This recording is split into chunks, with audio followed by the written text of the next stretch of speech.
Champions trophy దాయాది కొంప ముంచింది. Pakistan cricket సంక్షోభంలో పడింది. ఆర్థిక ఇబ్బందులు, క్రికెటర్ల పేలవ ప్రదర్శనతో పాక్ జెంటిల్మెన్ గేమ్ కనుమరుగు కానుందా?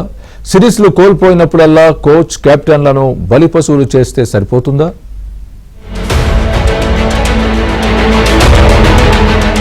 పాకిస్తాన్ క్రికెట్ అంటేనే సంక్షోభానికి మారుపేరు. అసలే పీకలోతు కష్టాల్లో ఉన్న సమయంలోనే చిరకాల ప్రత్యర్థి అయిన భారత్ చేతిలో దారుణంగా ఓడిపోయింది.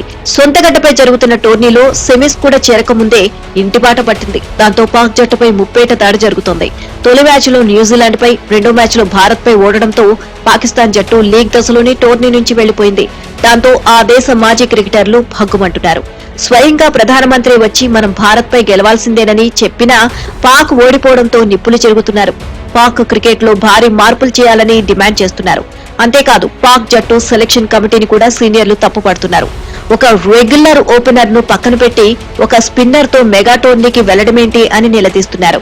కనీసం 50 ఓవర్ల పాటు గ్రౌండ్ లో బ్యాటింగ్ చేయలేని జట్టు నుంచి విజయాన్ని ఏం ఆశిస్తామంటూ సెటైర్లు వేస్తున్నారు.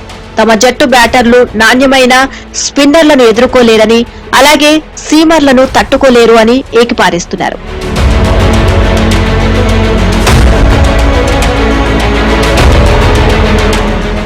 ఏదైనా టోర్నీలో విఫలమైతే పాకిస్తాన్ జట్టు కోచ్, కెప్టెన్ ను బలిపశువుల్ని చేయడం మొదటి నుంచి ఉన్నదే.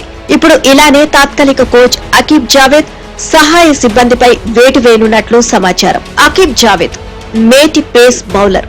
గతేడాది దక్షిణాఫ్రికాకు చెందిన గ్యారీ కిర్స్టన్ రాజీనామా చేయడంతో అకీబ్ ను పరిమిత ఓవర్ల జట్టుకు తాత్కాలిక కోచ్ గా నియమించారు. Australia pacer Jason Gillespie తప్పుకోవడంతో test జట్టుకు అకీబ్ ని కోచ్ గా కొనసాగించారు. ఇప్పుడు అతన్ని సాగనంపేందుకు సిద్ధమయ్యారు.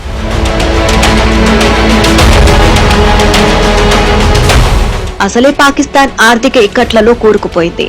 చాలా రోజులుగా పాక్ బోర్డును ఆర్థిక ఇబ్బందులు వేధిస్తున్నాయి. క్రికెటర్లకు జీతాలు ఇవ్వలేని పరిస్థితుల్లో ఉన్నట్లు వార్తలు వస్తున్నాయి. స్టార్ ఆటగాళ్లు బాబర్ అజాం, రిజ్వాన్, షాహిన్ షా అఫ్రిది ఈ జాబితాలో ఉన్నట్లు అక్కడి మీడియా వెల్లడించింది. పురుష జట్టుకే కాకుండా మహిళా క్రికెటర్లకు వేతనాలు అందలేదని తెలుస్తుంది.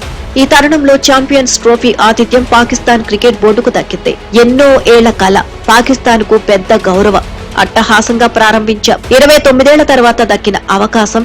ఛాంపియన్స్ ట్రోఫీ ఆరంభానికి ముందు పాకిస్తాన్ చెప్పిన మాటలివి.